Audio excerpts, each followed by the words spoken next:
Binationalité, pardon. Ouais, non, entre Drag Race France saison 2 et le foot féminin avec la Coupe du Monde, pour moi, je vis un deuxième mois des fiertés. Hein. Je suis dans la thématique au bout. Hein. Mais non, effectivement, j'ai bien demandé la nationalité espagnole. Donc pas de grande surprise, je devrais l'avoir sans difficulté, puisque mes deux parents sont nés espagnols et ont été naturalisés français ensuite. Qu'ils soient nés ou pas d'ailleurs sur le territoire français. Oui, le droit du sol, ils n'ont pas eu droit. En tout cas, ma mère. Enfin, si, mon père, il a eu le droit du sol. Il a eu le droit du sol labouré. Il a eu beaucoup le droit de travailler la terre. Hein, vraiment, à partir de 5 ans dans les champs et tout, à fond, vas-y. Ça, il a eu droit. Et ma mère, effectivement, aussi, hein, faut le dire, a eu le droit du sol. Le droit du sol frotté, nettoyé, quoi. Hein. Elle a bien eu le droit. Beaucoup, vas-y, t'as le droit, ça, de nettoyer le sol. Donc, alors oui, d'ailleurs, c'est le moment de rappeler que Conchita est bien une expression raciste, hein, oui. Mais c'est pas une légende, hein, ces gens ont existé vraiment, oui, oui. Non, finalement, la seule légende, c'est le droit du sol en France, hein. Ça n'existe pas, hein, clairement, il n'y a pas à dire, il n'y a pas à débattre. Voilà, donc, mes parents ont été naturalisés. Après, c'est vrai que mon père, lui, il a été naturalisé, il a un statut un peu bâtard, parce qu'il a été naturalisé lorsqu'il était à la Légion étrangère à l'armée. C'est le moment pour moi de vous dire que mon père a été légionnaire. C'est un peu spécial dans une vie, hein. Mais en fait, quand on voit toute sa carrière professionnelle, finalement, tout est un peu spécial dans la vie de mon père. Déjà, il a travaillé dans les champs à 5 ans, et pendant longtemps. Puis après, bon, il a fait quelques petites conneries, quoi. Hein. Il a travaillé avec la mafia, quoi. À Marseille et alentour. Puis un jour, il s'est dit, quitte à faire des trucs moralement terribles et qui me mettent en danger personnellement, autant le faire de manière légale. Du coup, il a rejoint l'armée, quoi. Hein. Pour lui, c'était peut-être une manière de rentrer dans le droit chemin. Et finalement, c'est vrai qu'il y est allé tout droit au Mali. Ouais, fun. Ouais, parce qu'il y a beaucoup de gens qui disent que les immigrés viennent en France pour vivre la belle vie. Si vous demandez à mon père si c'était la belle vie, il vous dira que oui, en plus. Ouais, vraiment. Donc je vous laisse imaginer la vie un peu moins belle que sa famille et lui ont choisi de quitter pour venir s'installer en France. Hein.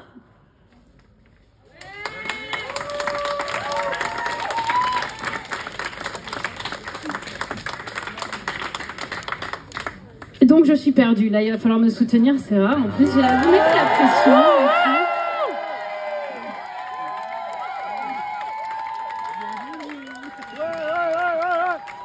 Ah oui, voilà, ça y est, je suis revenue. Donc, à la fin de l'armée, par contre, il a dû quitter la Légion puisque il s'est blessé, donc il a dû forcer de quitter l'armée. Il est devenu agent de sécurité. Et bon, on reste quand même sur une thématique un peu similaire, même si finalement, il avait un contrat et tout. Voilà, il s'est posé, quoi. Et ça, par exemple, mon grand-père, pour lui, c'était dingue. Mon grand-père, les dernières choses qu'il a dit à mon père sur son lit de mort, c'est « Toi, t'es mon énorme surprise ». Accent sur énorme, hein, vraiment. Déjà, mon grand-père, il a 6 enfants. Sur les 6, qu'il y en ait au moins un ou une qui arrive à 30 ans. Et un travail avec un contrat, genre c'est déclaré. Qui est une femme qui l'aime. Et des enfants, c'était déjà pas gagné, tu vois. Vraiment, qu'il y en ait au moins un ou une, c'était déjà fou. Mais que ce soit mon père, vraiment, il était... en PLS, c'est le cas de le dire d'ailleurs. Donc vraiment, mon père, la grande surprise. Et donc, moi, finalement, je trouve que c'est pas si bizarre parce que mon grand-père, il a un peu vu la version 2.0 de mon père éclore. Et moi, je comprends ce sentiment de stupéfaction. Parce que moi, aujourd'hui, je vois éclore la version 3.0 de mon père. Un truc de malade.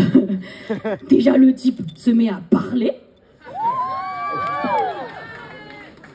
À moi. Et genre, il écoute. Et c'est presque simple, quoi. Je veux dire la folie, hein, vraiment la stupéfaction, quoi.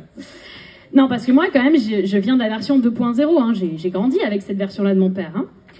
Pendant la version 2.0, globalement, bon, il avait un contrat, mais on a été quand même beaucoup en galère d'argent, en galère de bouffe, en galère de vêtements. En gros, on était en galère, quoi, hein, généralement, tu vois. Et mon père, pour se faire quelques sous à côté, Vu qu'il avait gardé quelques contacts licites et illicites, il fabriquait des balles à armes à feu. Et il les revendait. Et du coup, moi j'avais genre 4 ans, et je fabriquais des balles à armes à feu avec mon père. Et je kiffais ça. Un truc de fou, je kiffais fabriquer des armes, des balles. Ah, moi j'avais ma petite couche, il y avait mon père qui était là, qui prenait du temps avec moi, tout doux, il m'expliquait gentiment, il répétait, il me souriait presque parfois. Et moi j'étais là, je faisais mes petits dosages, j'enclenchais la petite manivelle, je kiffais ma race, hein, vraiment. Sauf qu'un jour, j'ai renversé toute la poudre explosive sur moi. Donc toute la poudre explosive sur mon petit corps de 4 ans, dans ma couche, partout quoi, vraiment. Là, mon père qui devient tout pâle, s'approche de moi et qui se met à me dire, mais putain, la poudre, le plus cher, tu m'as niqué tout le plus cher de la préparation, le plus cher. Non mais plus jamais tu fais des balles avec papa, plus jamais. Non, arrête de pleurer, plus jamais. Bon, j'ai quelques nouvelles commandes, ça fait beaucoup. Écoute, tu feras, mais plus la poudre, c'est fini la poudre pour toi, ok? Donc voilà, ça c'est la version améliorée de mon père. Donc déjà une version 2.0 un peu éclatée au sol quand même, hein, on peut dire. Mais c'est vrai que malgré tout, avec cette version-là, et ce qu'il peut me raconter de sa version précédente, hein, de sa version originale, il y a quand même des grosses connexions qui sont créées entre nous grâce à ça. Et même si c'est des versions que, avec le recul, je me dis, j'aurais peut-être été mieux sans, en vrai, ça a créé quelque chose en moi et avec mon père de plutôt positif. Bah, clairement, déjà, le gars m'a appris à me battre, et m'a appris à jouer au foot, il m'a appris à faire des balles.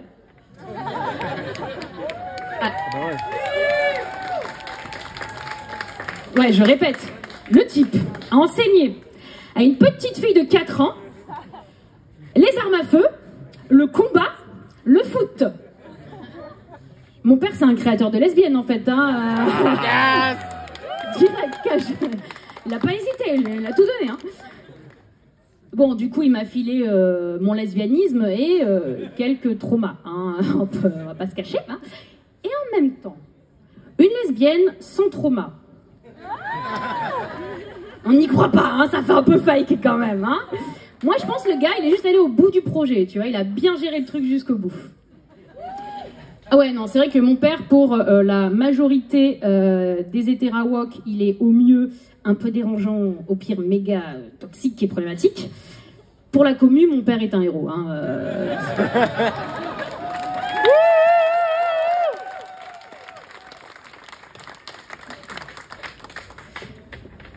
Et même en fait, même quand il me parle en fait des anecdotes de sa vie d'avant, avant la version 2.0, je me rends compte que ça crée encore des connexions, encore plus.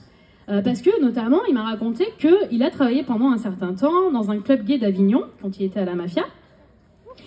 Et il m'a dit lui-même, il en garde vraiment 2 leçons de vie de cette époque. La première, c'est que les clubs gays sont les endroits où il y a la meilleure musique. Period. Et la meilleure ambiance. C'est ces mots, hein, vraiment. Donc, il te dira même que bah, pour lui, c'était très cool. Les gens sont pas là pour se mettre sur la gueule. En tout cas, pas des poings. Ou en tout cas, pas dans la gueule, les poings. Enfin, tu vois, c'est chill, quoi. Et il ajoute même que quand tu dis non à un gars, il va pas insister, il est cool, ça passe bien et il fera pas son lot.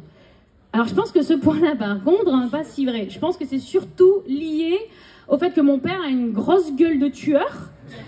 Et qu'à l'époque, bah, voilà. Donc je pense que même quand il disait oui, les gars, finalement, ils revenaient un peu sur leur décision. Enfin, non, je vais... Ouais, non, on m'appelle, hein, vraiment. Donc ça, c'est à nuancer pour le coup. Et deuxième conclusion forte, leçon de vie de mon père, c'est que, bah, à cette époque, il évoluait dans le milieu de la nuit.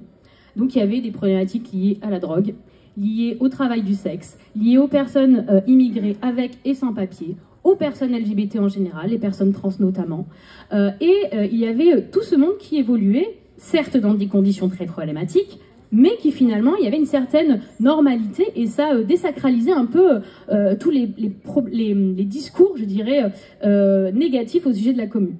Et que maintenant, quand il me voit évoluer moi-même dans ma commune, moi dans ma vie de tous les jours, mais également dans ce que je peux faire dans le milieu, et notamment ce soir, et ben en fait, il a plutôt une approche ouverte et il comprend un peu les questions que je peux me poser moi-même et les problématiques auxquelles je dois faire face.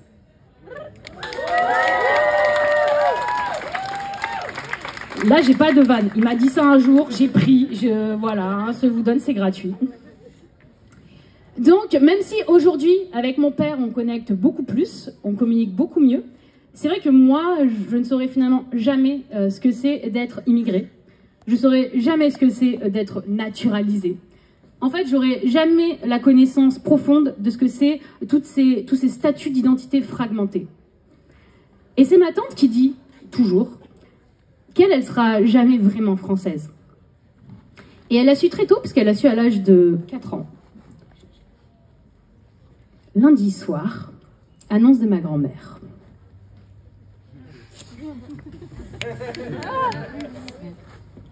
Bueno. Dimanche, on fait les pique-niques. Là, ma tante est folle. Un pique-nique! Je veux dire, c'est le truc le plus français du monde, hein, vraiment. Ah, si. Déjà, tes parents travaillent pas le dimanche. En plus,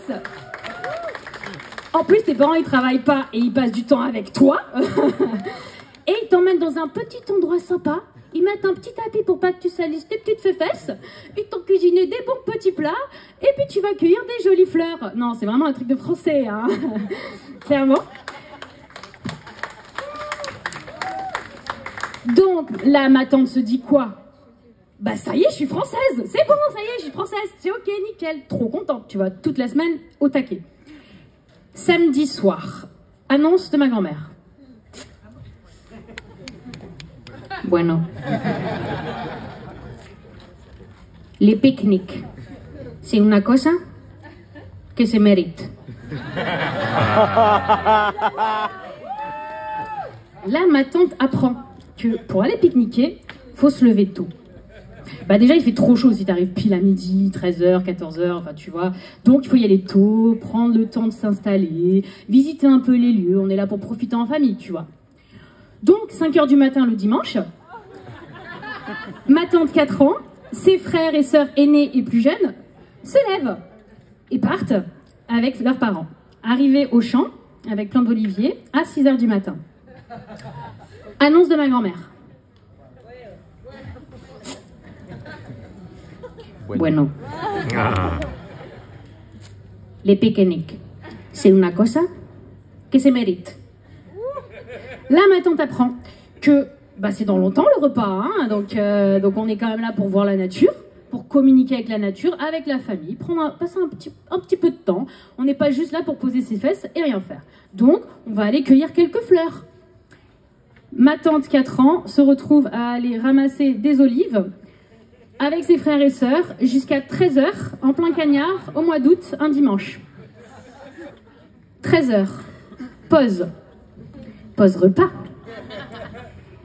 Là, ma grand-mère sert à tout le monde un pauvre sandwich avec du pain un peu rassis, 3 tranches de tomates, de l'huile d'olive. 13h20, 30, parce que c'est dimanche. Fin de la pause. Annonce de ma grand-mère. Ça suit. Bueno. Les pique-niques. C'est una cosa que se mérite. Là, ma tante apprend qu'ils ont été très mauvais le matin, mais vraiment nuls. Pas du tout productifs. Il reste plein d'olives à ramasser là. Hein. Le champ, il est encore à moitié plein. Donc, il va falloir absolument que tout le monde aille ramasser les olives et finir avant la fin de journée. Absolument. Là, ma tante se retrouve à aller ramasser des putains d'olives un dimanche en plein cagnard avec ses frères et sœurs à 4 ans jusqu'à la fin de journée. Et c'est vrai qu'il y a eu un goût plus de travail déguisé d'enfant que de pique-nique hein, dans sa bouche. Et elle en parlait il n'y a pas longtemps à un dîner de famille et elle disait que justement, ce soir-là, en rentrant, elle a compris qu'elle serait jamais vraiment française. Et moi, ce soir-là, en rentrant de ce repas, j'ai compris que je serai un jour espagnole.